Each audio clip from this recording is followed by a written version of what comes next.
Good afternoon and welcome. My name is John Pilot. I'm the Assistant Director of Lifetime Learning at the University of Virginia's Office of Engagement. I want to extend a warm welcome to all of our viewers.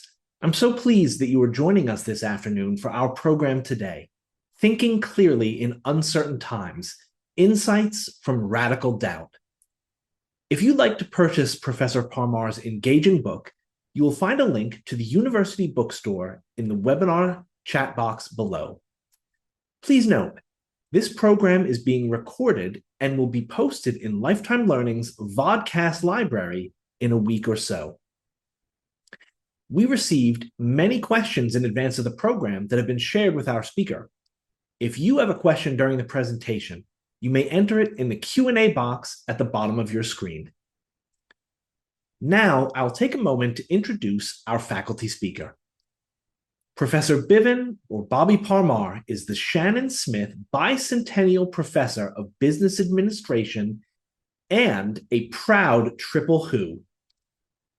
Parmar teaches first-year ethics, second-year electives on collaboration, and creative and critical thinking at the Darden School of Business. He was named one of the top 40 business school professors under 40 in the world and has won several teaching and research awards. Parmar's research interests focus on how managers make sense of uncertainty and collaborate to create value for stakeholders. His work helps executives better handle ambiguity in their decision-making. Parmar's work has been published in leading management and psychology journals, and he has co-authored 2 books on stakeholder theory. Thank you for joining us. Professor Parmar, I invite you to begin your presentation today. John, thanks so much for those wonderful words of introduction. Good afternoon, everyone. Thank you so much for spending a little bit of your time with us here in Charlottesville. It is a gorgeous day. I think it's like 75 and sunny. And so after a pretty cold and harsh winter, what it feels like, I'm amazed that you're choosing to spend time with us and maybe not outside. So thank you for that. I'm going to share my screen and we're going to get started here. Okay, fantastic. Okay. As John said, my name is Bobby Parmar. I'm a faculty member here at the Darden Business School. I work with our residential MBA students as well as executives through executive education, and excited to share some thoughts about my book, Radical Doubt, and excited to answer some questions and engage with you all. I'm sure I'll learn a ton from you as well. I'm going to start by sharing a difficult moment of doubt that many leaders wrestle with this type of difficult decision. And so in my classes on critical thinking, creativity, these are the kinds of things that we practice with our students. And so just double click. All right, so here's a hypothetical scenario, and we can talk about it in some more detail. All right, so here's a moment of doubt for us to think about for a second. So imagine that you are the HR director of a regional airline, and one day you're surfing your social media and you see that someone that you're connected to, a pilot at the company that you work at, his name is David Reiger. He has tested positive for a neuromuscular disease called Huntington's disease. And Reiger's partner has posted on social media that they're devastated by this diagnosis. They were, just trying to learn some things about their ancestry, and they got this really shocking news. After a few minutes, the post is taken down, and you, wearing your HR director hat, start to worry about Reiger's mental health and wellness. I hope he's doing okay, but also thinking about passenger safety. Do you have obligations to report this information, given that, so many hundreds of thousands, if not millions of people fly on your airline year over year? There's some important considerations. For example, there are laws like the Genetic Information Non-Discrimination Act, otherwise known as GINA, that make it illegal for the use of any kind of genetic information in the context of HR decisions, like hiring, firing. But there's a loophole in the context of GINA. If if an employee shares this information online, then it is perfectly legal for a company to use this information to make decisions. And so, since this information was shared on social media, it becomes now legal to use it. And so, you're wondering, what should you do? How should you tackle this kind of situation? This is a really tough case, a really tough decision, because we can feel lots of different ways about it.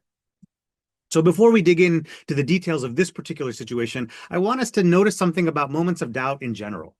First, moments of doubt generally have high stakes. So there are clear consequences for the pilot, David Reiger. He will be able to continue his career, not continue his career. Of course, his own health and wellness is at stake here. There are clear stakes for passengers, increase of risk when it comes to travel.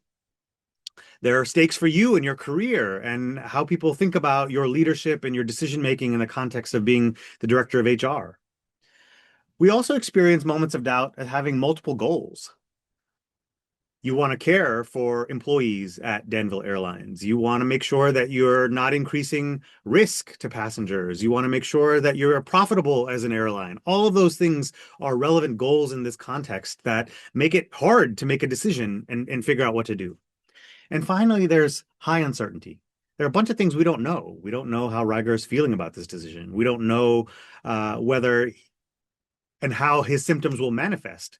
Huntington's disease can have sudden onset, or it can be much more gradual in the way that it progresses. And we're not quite sure how to handle a decision like this.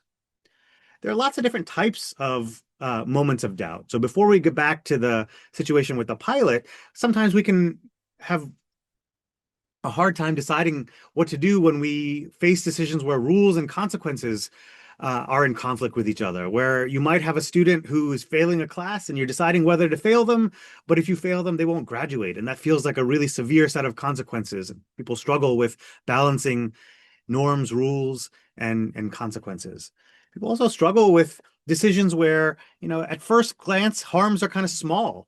But then as the scale increases, harms become larger and larger. So an example here would be, look, if I eat steak for dinner tonight, it's not that big a deal. But if everyone eats steak every night for dinner, there are huge environmental consequences that we have to think about. Or if you're running a company and you use nudges and gamification to engage your users, using it a little bit might not impact people very much. But if every app uses it, or if every interaction, users are bombarded with different kinds of gaming nudges, then it can impact their mental health.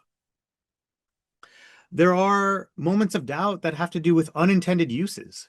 So, famous case here, like Tide Pods. Tide Pods are created to wash your clothes, not as a snack. What do you do if you're the brand manager of a product like Tide Pods and your products are used for unintended uses that have harms on others? Social media is another great example here.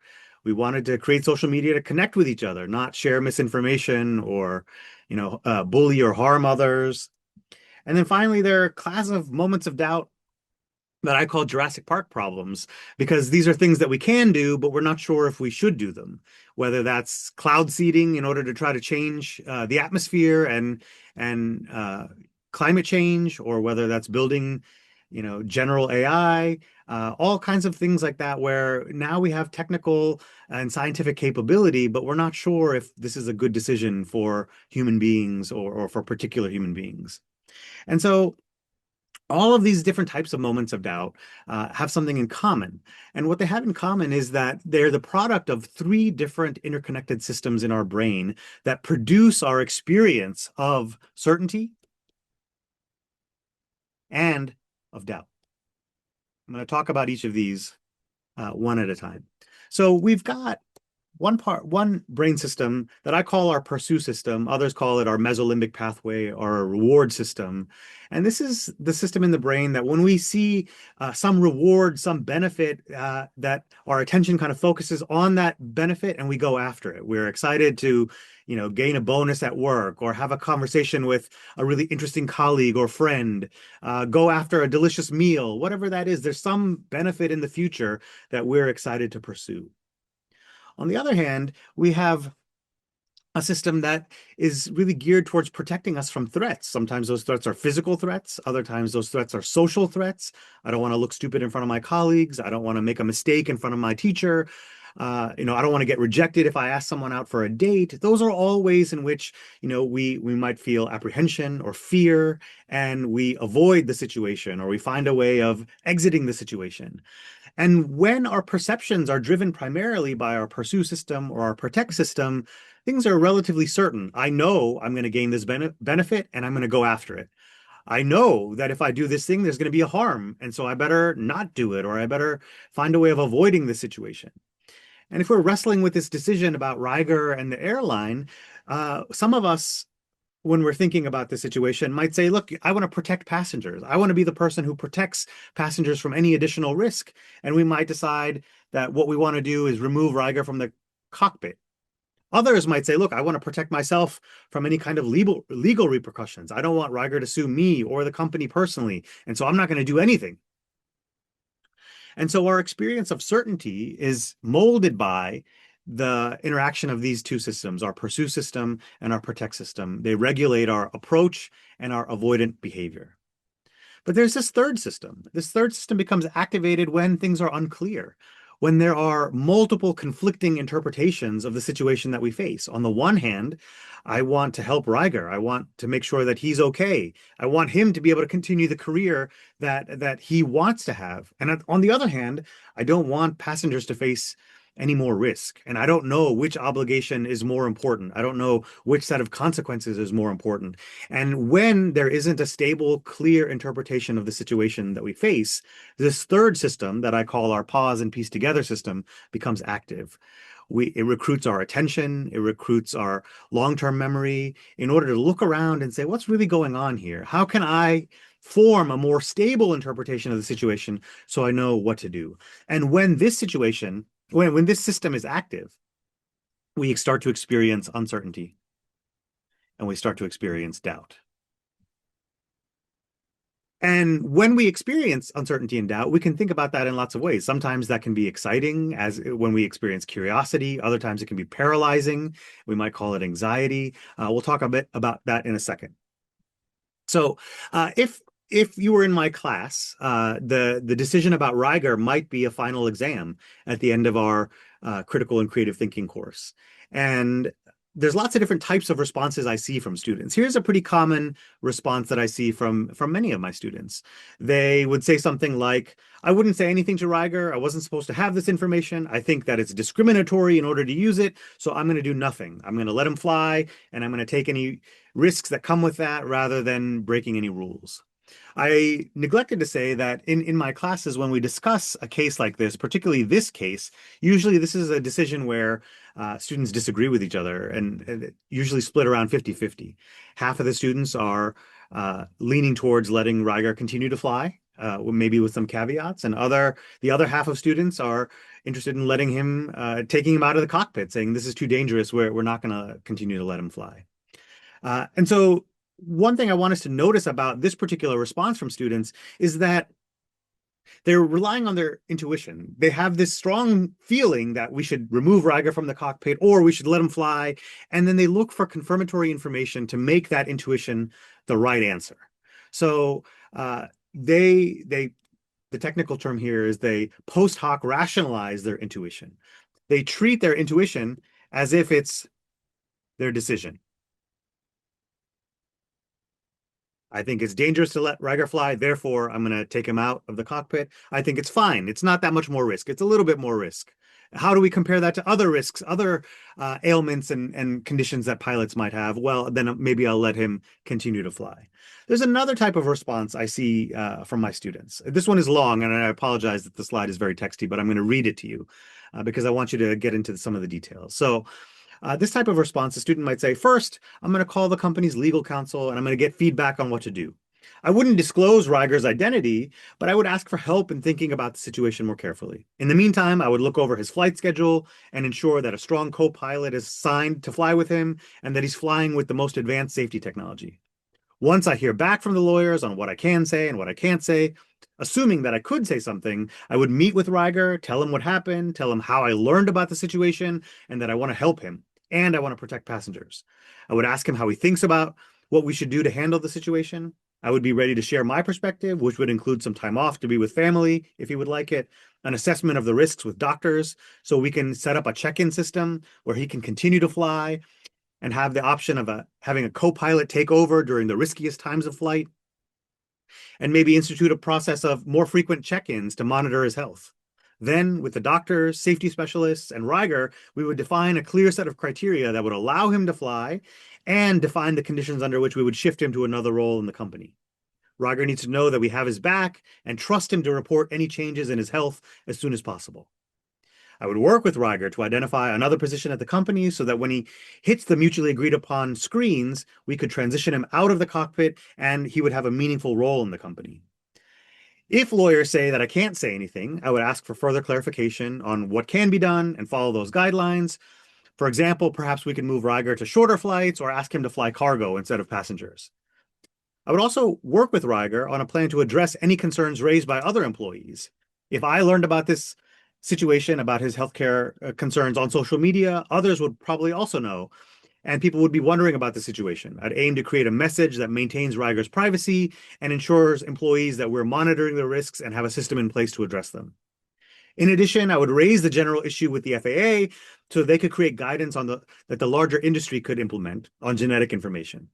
I'd work with my HR team to update the rules of the company, following the current best practice around genetic information and genetic testing, adding rules to our employee onboarding about not sharing genetic information online, for example.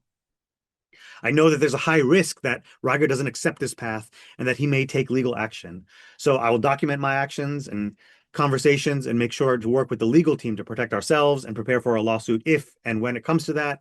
Hopefully not. So two very different types of responses to the exact same decision. And there's some key differences, despite the fact that one is really short and one is really long.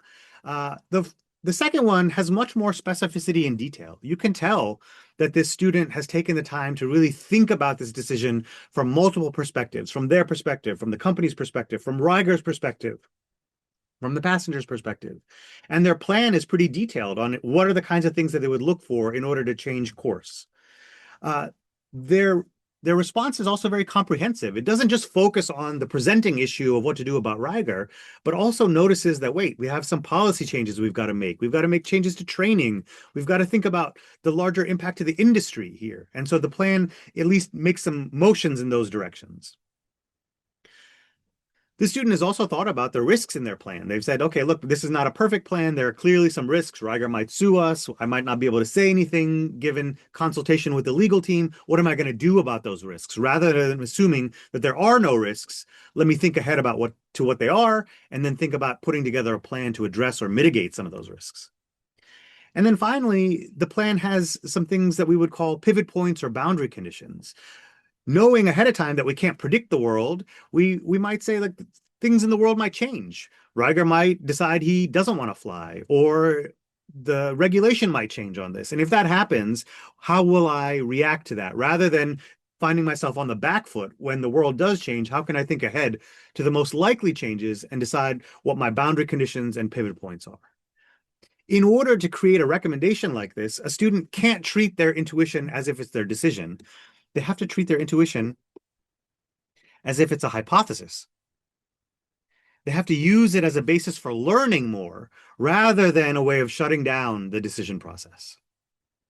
And they can only really do this if they know how to deal with doubt, right? So the kinds of skills that we build in a course like creativity and critical thinking are skills like holding our intuition as a hypothesis, being open to learning and refining your beliefs as new information comes in.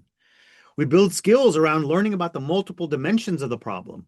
What do we do about policy? What do we do about other employees who might have learned about Riger's condition? How do we support Riger? How do we make sure there aren't additional risks to passengers? There's lots of different elements, and students learn not to reduce a complex problem down to one thing, but how to address that complexity effectively. In order to do this, you've got to take perspective. You've got to think about the situation from different angles. Got to be good at generating multiple options. Take some skills around creativity to think about, under what conditions would I transition Riger from the cockpit to flying cargo, for example. You've got to evaluate the options that you generate. Which are the most likely to be successful? Which are the ones that have the highest risk? You've got to be good at giving reasons. As an HR director, you've got to stand up in front of the senior leaders and justify your decision, not rationalize your decision, not be ignorant of the blind spots or the weaknesses in your decision, but saying, given these weaknesses, I still think this is the best way forward, given these reasons. And then finally, it takes some self-understanding, some self-awareness. What are my values? What kind of leader do I want to be? What do I want to stand for in a difficult, complex situation like this? These are all really important skills, and I've spent almost 20 years working with executives, working with MBA students, working with business leaders on helping them deploy these skills. And there's a lot of research that shows that these are really valuable. But what I've noticed is that people give up on all of these behaviors when they experience doubt. So easy to just run at a problem given our initial framing of the situation, or pick our favorite alternative and say, oh, clearly this is the right answer. But as soon as people have to compare multiple alternatives or generate multiple alternatives, as soon as they have to think about multiple ways of framing the situation or different ways of communicating that decision, folks have a really hard time. And so why is that the case? I got really curious in working on this book and working on these projects. Why? Why are people so afraid of uncertainty and doubt? And I think part of the answer here is that we're trained to believe that certainty is a virtue.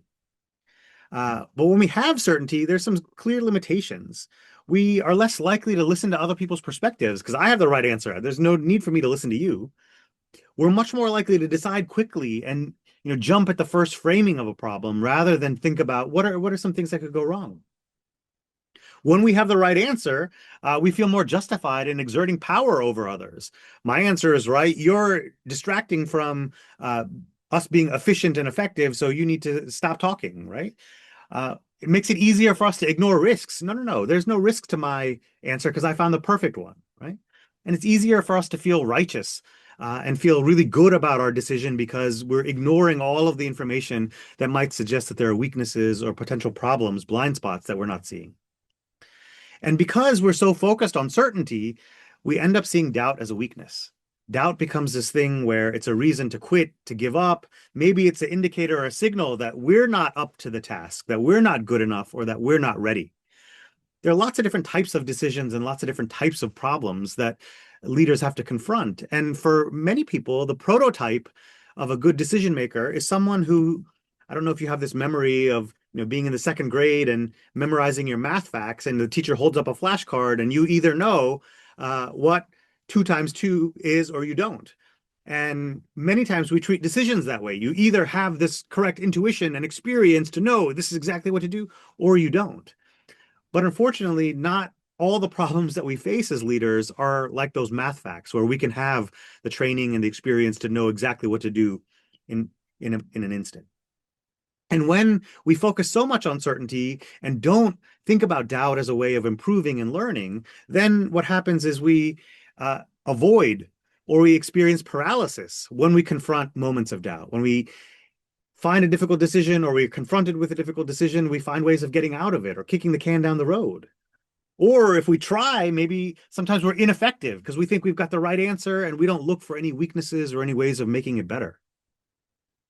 If we ignore risks, we can easily do things that cause a backlash or create more problems than what we intended. If we just take Riker out of the cockpit and don't justify that decision, don't go through it thoughtfully and carefully, we could incite more lawsuits in the company.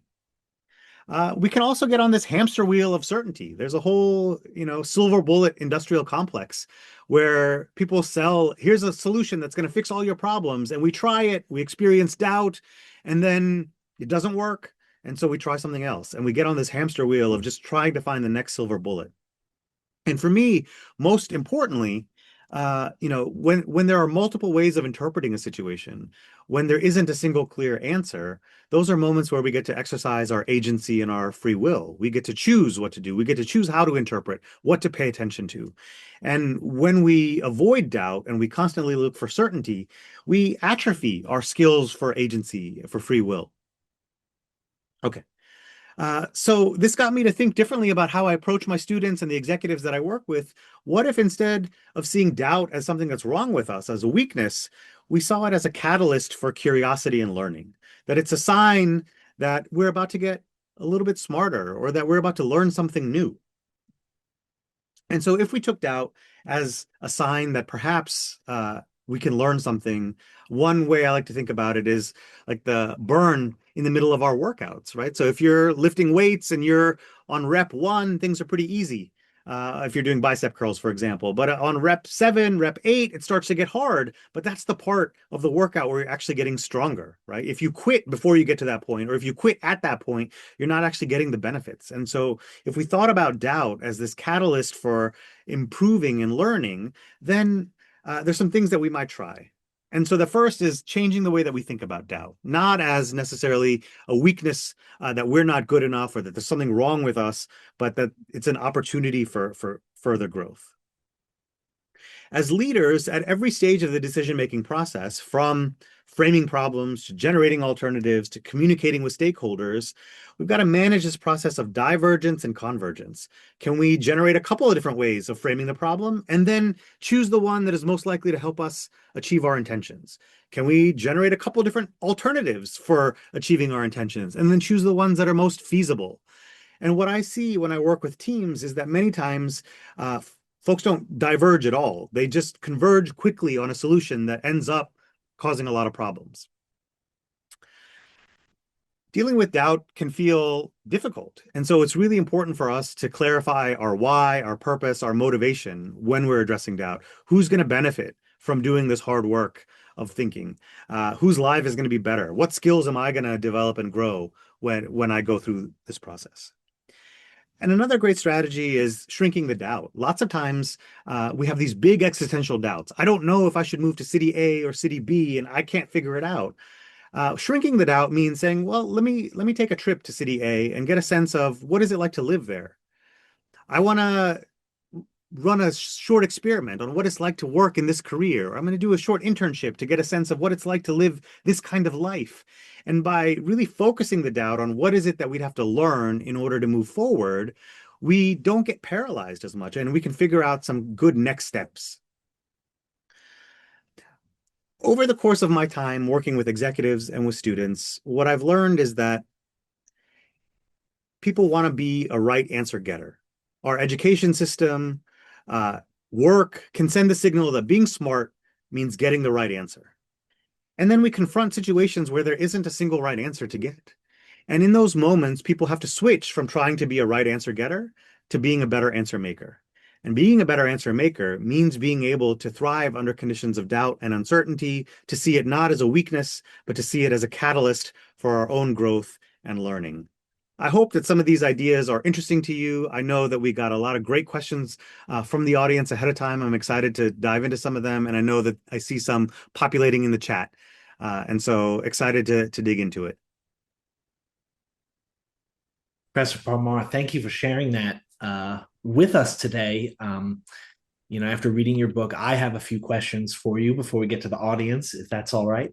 Yeah, that'd be great. After reading your book, it one of the things that really struck me is this dichotomy between decisiveness and doubt.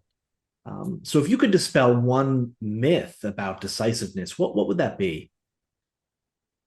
Many times people think being decisive means being fast. And I think there's a really important distinction here between being fast and being effective. And so, many of my students will rush at a problem and just say the first thing that comes to their mind or, the first hypothesis that they think of, rather than stepping back and thinking through what are other ways of tackling this kind of issue. There are times where time is scarce, for example. I've worked with folks in the military, I've worked with healthcare leaders where you're making split-second decisions in the OR. And in those moments, it's hard to take the time to make a decision. But what happens is that uncertainty and doubt become really powerful learning mechanisms just before and after those key moments. So whether you're working on an aircraft carrier or you're in a military setting or in a hospital setting, sometimes you have to make a difficult decision in the split second. But then there's a team of people who come in afterwards and they're deeply studying what happened, why did it happen? And then they use that learning to train the next set of leaders to avoid those errors in the future. And so, yes, there are different types of decisions. And one of the things that I think leaders have to work on is to be able to have different approaches for different types of decisions rather than copying, pasting the same approach on every type of decision.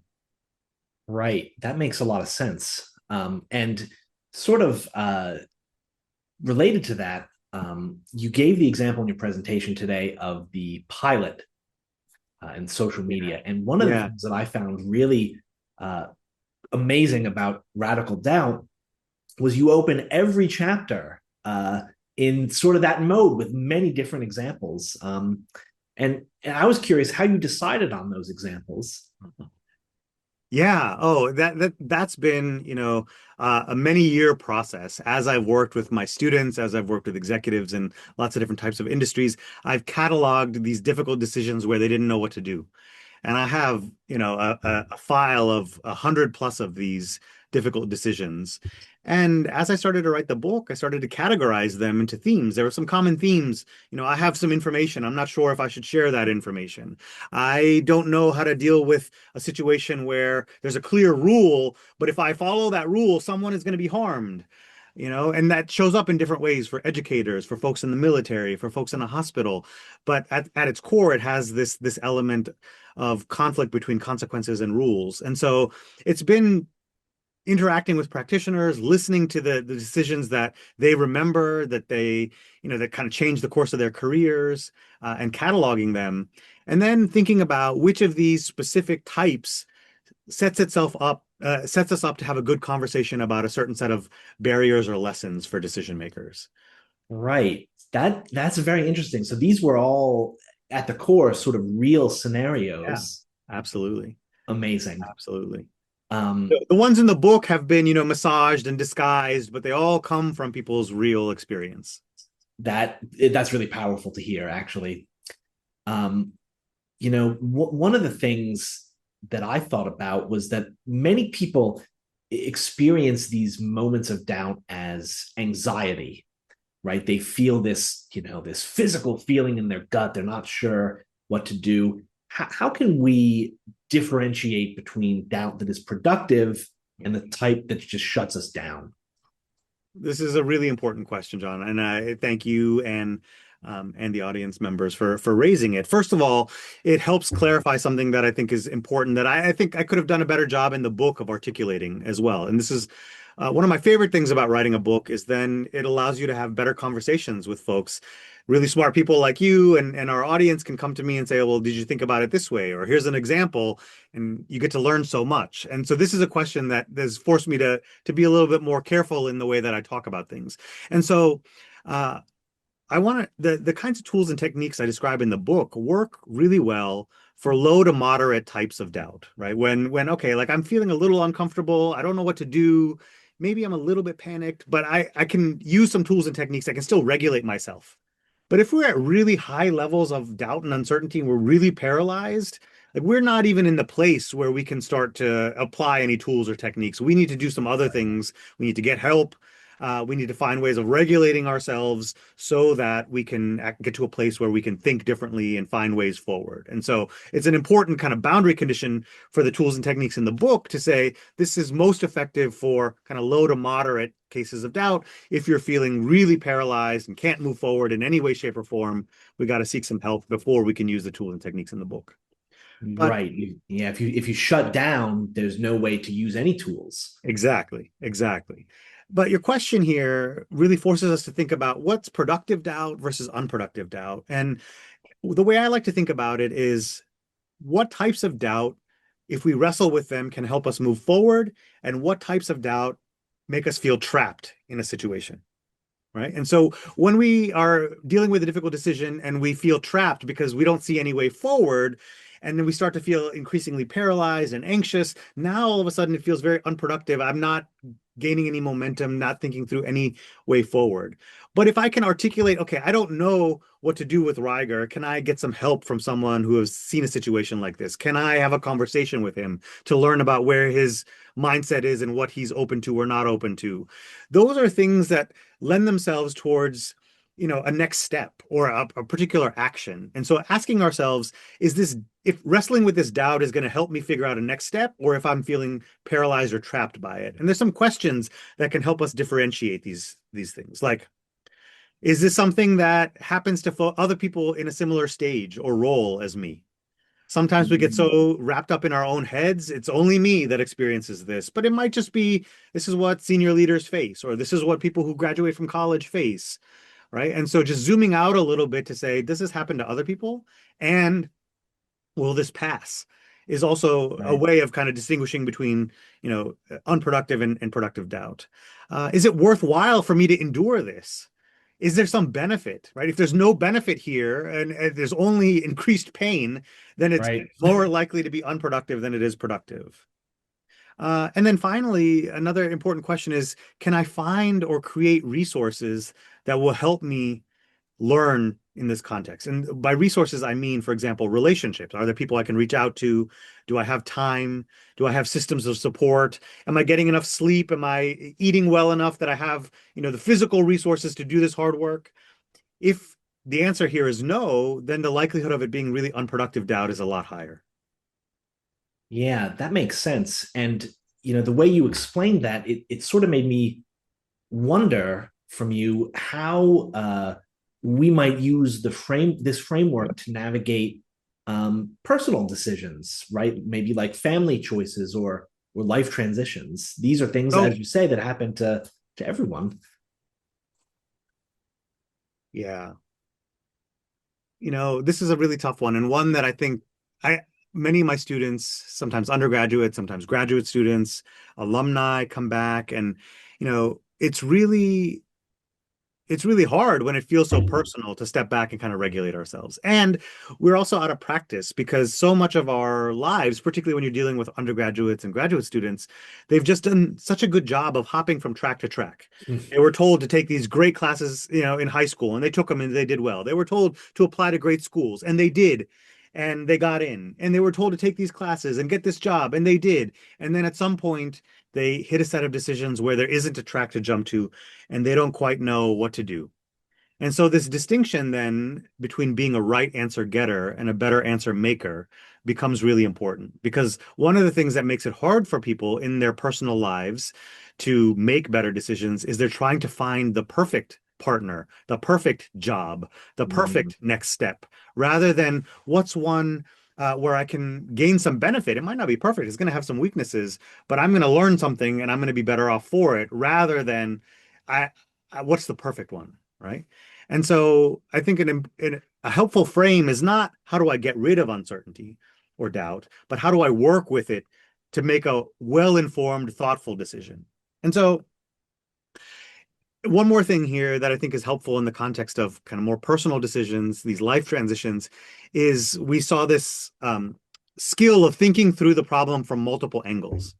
So not saying like, oh, I'm going to do this career because it's going to make me a lot of money, or I'm going to build this skill, not reducing the problem to only one element, but being able to think through, who do I want to be? What kind of leader do I want to be? What kind of father do I want to be? What kind of son do I want to be?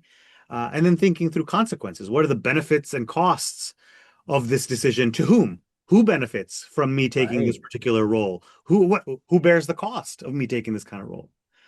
Then there are also things like rules and norms. What are the norms in my family around like how we engage with each other, how often we see each other? Would I be violating that norm? Would I be violating other norms that I hold dear or that my community holds dear?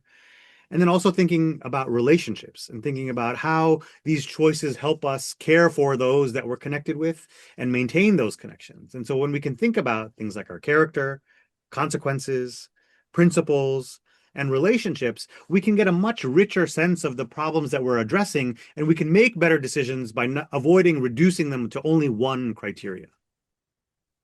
Yeah, that makes a lot of sense. And it puts me in mind of the phrase, perfect is the enemy of good. right? Yeah, that's right. That's right. That's such a great phrase. But why do we let perfect get in the way of the good, right? And so the reason that's such a powerful aphorism is it happens all the time. We're not quite sure why it happens all the time, in part because we're afraid of doubt. We're afraid of uncertainty. And it feels so much better to be like, here, perfect is where I have a lot of certainty and I got the right answer. Right. It's a great way to reframe that whole thought process.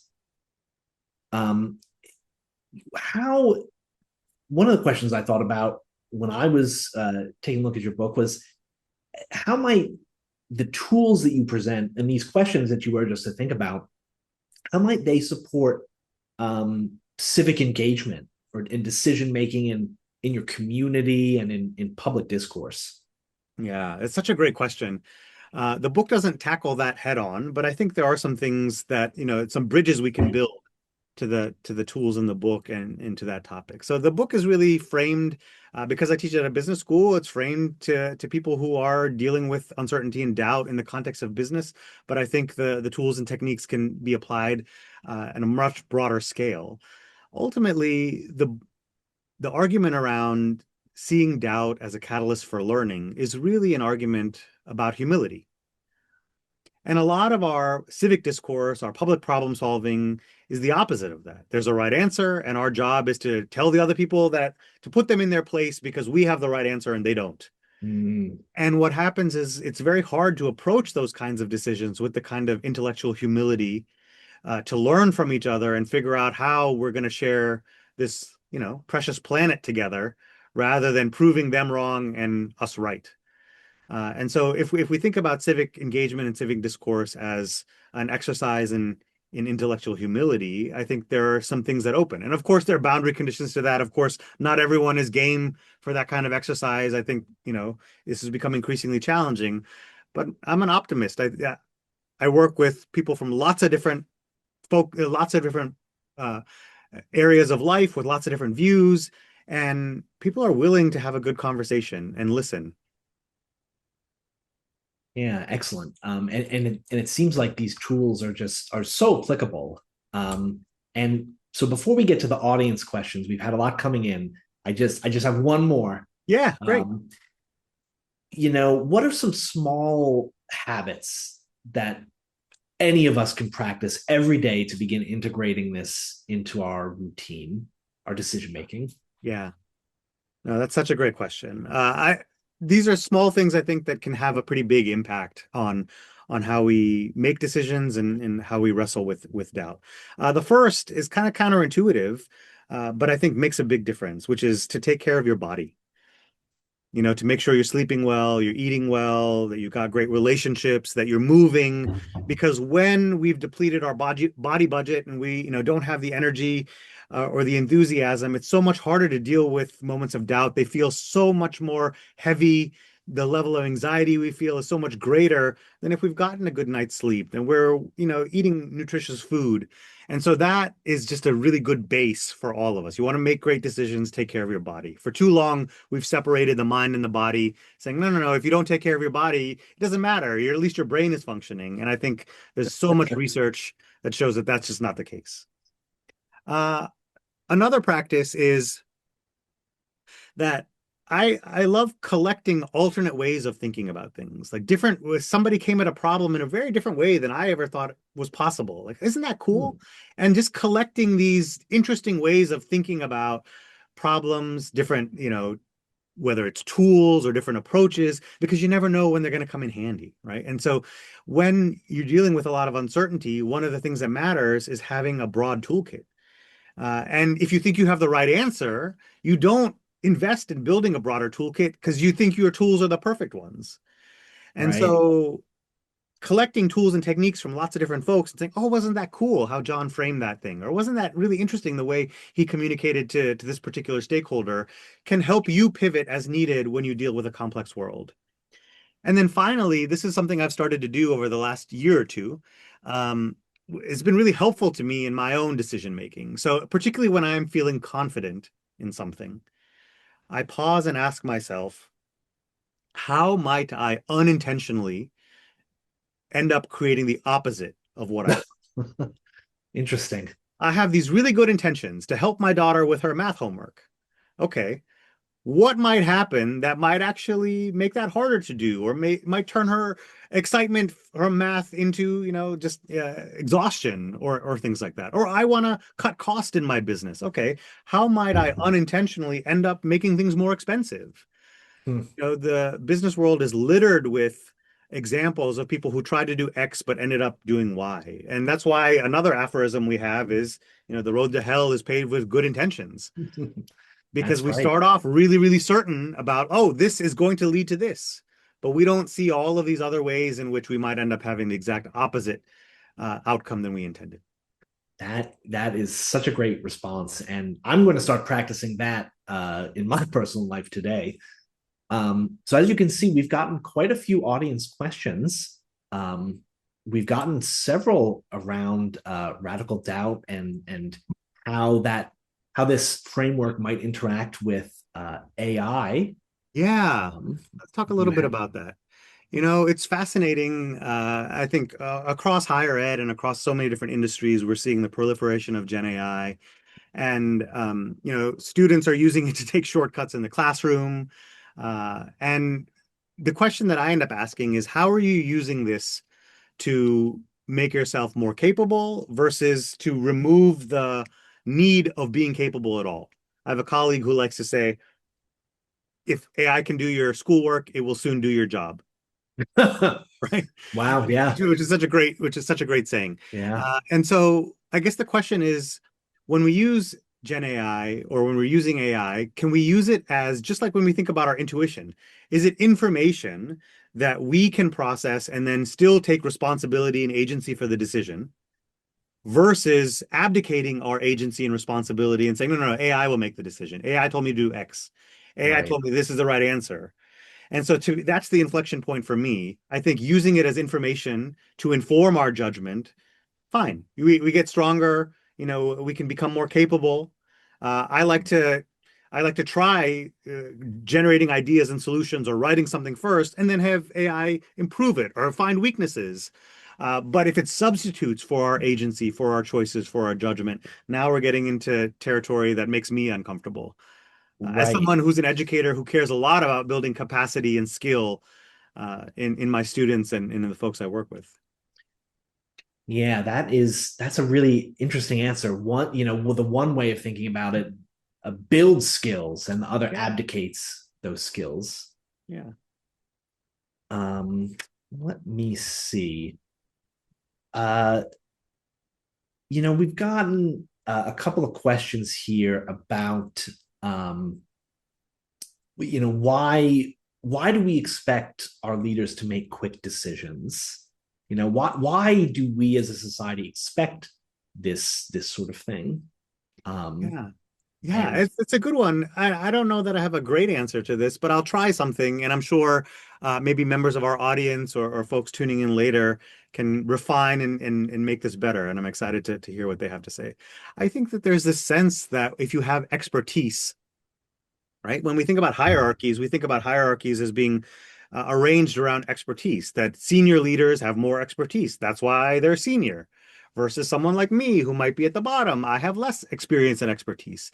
And so then what is expertise? Expertise is having seen these same problems before, having the training to handle these situations. So when they come up, just like two times two, they know this is what you do when a pilot is diagnosed with Huntington's disease and we're not sure how we should handle the situation. And so we think about knowledge as being a thing that we can just slap onto any problem rather than saying, actually what we experience in organizations is that the more senior you are, if you're running a good organization, the easy problems are handled by the people below you, right? You only get to see the hard cases because the ones that they can't handle are the ones that get escalated.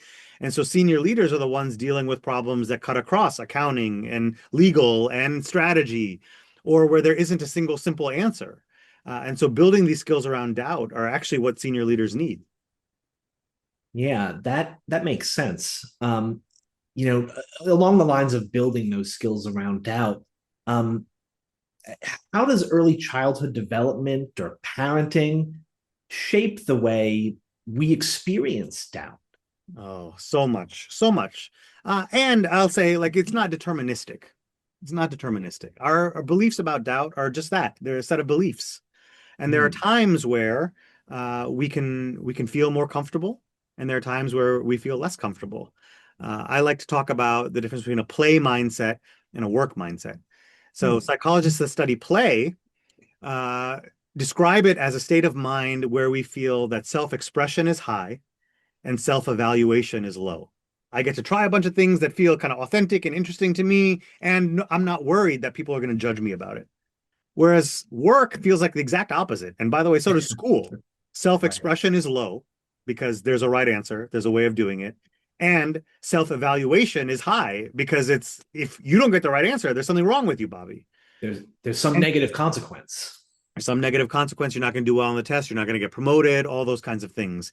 And so we want to just be mindful of how much time we're spending in this evaluative, like people are evaluating me, there's a right answer, versus giving ourselves time to play and try things and experiment. And certainly as a parent, you can encourage that in your children. You know, Carol Dweck, the cognitive psychologist at Stanford, who is famous for this idea of growth mindset and fixed mindset, I think has some brilliant wisdom on this regard, which is to praise people for effort and learning, not just outcomes.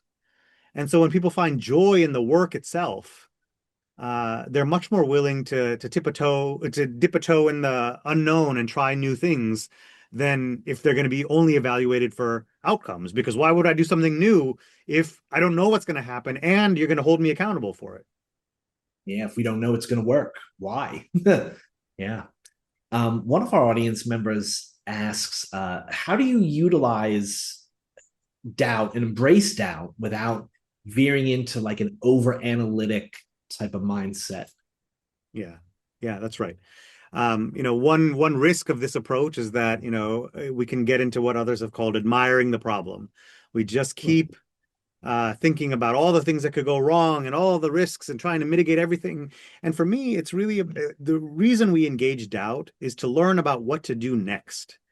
It is in service of action that we take the time to think ahead, right? And we can really get stuck in overanalyzing and trying to get to the perfect answer. And so this is another version of your great point, John, around perfect being the enemy of good, right? And so we overanalyze when we're trying to get the perfect answer. Mm-hmm. And we think about doubt as like, how is it informing me to take a next wise step? It's not the perfect step. I understand what the risks are. I know what I might lose, and I can afford to lose that.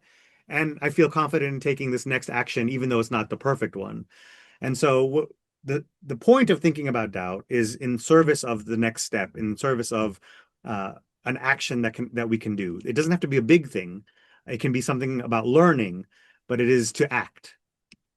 I love your framing there of in service to action, Yeah. because so much of overanalyzing a problem is all mental. It's all in your head, and it stops you from taking an action. Yeah, yeah, exactly. Exactly. And typically when we frame doubt and it paralyzes us, it's because it's such a big action. Should I acquire this company or not? Should I do this giant? Should I move cities? Should I marry this person or not? And there are all kinds of things that we can do along the way that make us more or less confident in those decisions. And so just engaging earlier in that process, thinking about what do I have to learn to be confident rather than, how do I stew over this big either or decision? Right. This decision that feels larger than life, but Exactly. it's maybe not. Um, One of the questions that we got from our audience in advance that I thought was really quite interesting. Once we develop and use this framework in our own lives, how can we then sort of take others with us on this journey? Yeah. Such an important question, and one that I spend a lot of time with organizations and teams working on.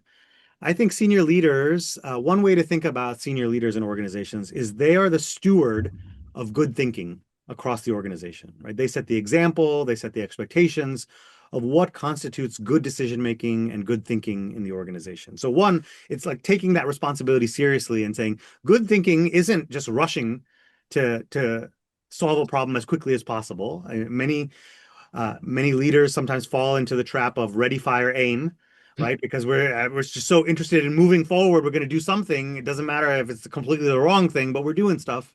Right. And so setting some expectations around timing. Another thing as a leader is, there's this great body of research on what's called leader ambivalence. And Hmm. ambivalence is just a fancy 2 cent word that means having both kind of a positive and negative reaction towards the same stimulus. So when a leader comes in and she says, I love this idea, then what happens to the team's thinking? It becomes simpler because they say, here are 5 more reasons why we love this idea too. Or if Mm, that same leader comes in and says, nah, I have real concerns about this idea, then what happens to the team? They say, oh, here are 5 more reasons why this is a terrible idea. right. But if that very same leader comes in and shows some ambivalence, here's what I really appreciate about this idea, and here's some real concerns I have. Turns out that the team also starts to think in more complex ways. So they raise both concerns and strengths in their own thinking. And so as a leader, if you want to help people become more comfortable with doubt, uh, showing a little bit of ambivalence can be helpful. And then finally, I think there's a lot of mileage leaders can get out of structure and structure in a meeting, structure in a conversation. Just taking some time to say, I noticed that we're being really negative on this proposal. Can we talk about a couple of the strengths? Or I noticed that we're really excited about that. That's awesome. If in 6 weeks we realize that this failed, why might it have failed? What could we do to catch some of those failures earlier? And so just being mindful of thinking about a decision, a proposal more holistically, and structuring a conversation in a meeting to make time for here are the things we're excited about, here are our concerns, what are we going to do about those concerns, can really help the larger organization and the larger team become more comfortable with doubt. Because then it's a thing that we're all doing to help make better decisions rather than this thing that Bobby's doing because he's a pain. That's right. And it's interesting your response there, how you frame structure as something that isn't inherently stifling of doubt. Because in what you just said, right, leaders can use structure to encourage creative thinking, Yeah. which is great to hear. I think we probably have time for just one more question. Okay. Um, you know, we had a question in advance of this program. How do we know when we're making our plans and thinking about making a decision? How do we know when to move from plan A to plan B or from plan B to plan C? What are the triggers we might think about? Yeah, it's an important question, right? Because if I'm asking people to think through mitigation strategies and scenarios, then how do we know when it's time to move from plan A to plan B or scenario A to scenario B? And here we want to really get into the assumptions that are underlying plan A. So if we think the first part of our plan is to have a conversation with Riger and to work together with him, there's some assumptions that are baked into that plan, right? So we might ask ourselves, what has to be true for our plan A to be successful? And Yeah. when some of those assumptions are no longer true or are no longer conducive, or we can't help make them come about, then it's probably a good time to start to move to plan B or to plan C because it's no longer feasible to execute your plan A. So, in order to get a sense of how and when to pivot, we want to think through which are the key assumptions to make our plan A successful. Do those assumptions, are they valid in this context? Mhm. And if not, now's a good time to go into plan B. And in fact, that's probably how we should be designing our plan Bs anyway, which is to say, what are the most critical assumptions in plan A? And if plan A fails because this assumption isn't borne out, which plan B will we select? Right? Because you want to kind of have your plan B informed by the most likely assumptions to fail in your plan A. Yeah, that makes a lot of sense. Unfortunately, I think that's all the time for questions we have today. I'd like to thank you so much for sharing insights from your new book, Radical Doubt. I hope that all of us in the audience today have learned not to fear uncertainty, but to see the opportunities that it holds for us. And I know this framework it will serve me well, and I hope the same for our audience. Thank you, Professor Parmar. Thanks so much for having me. Thanks everyone for joining. I see so many familiar names in the questions. Thank you so much for making the time. To discover more lifetime learning content, please visit our website at engagement.virginia.edu/learn. Join us in 2 weeks for our next virtual program, Challenges and Innovations in Caregiving, to hear about UVA Health's latest research. Thank you again, Professor Parmar, and thank you, audience. I hope you enjoy the rest of your afternoon and evening.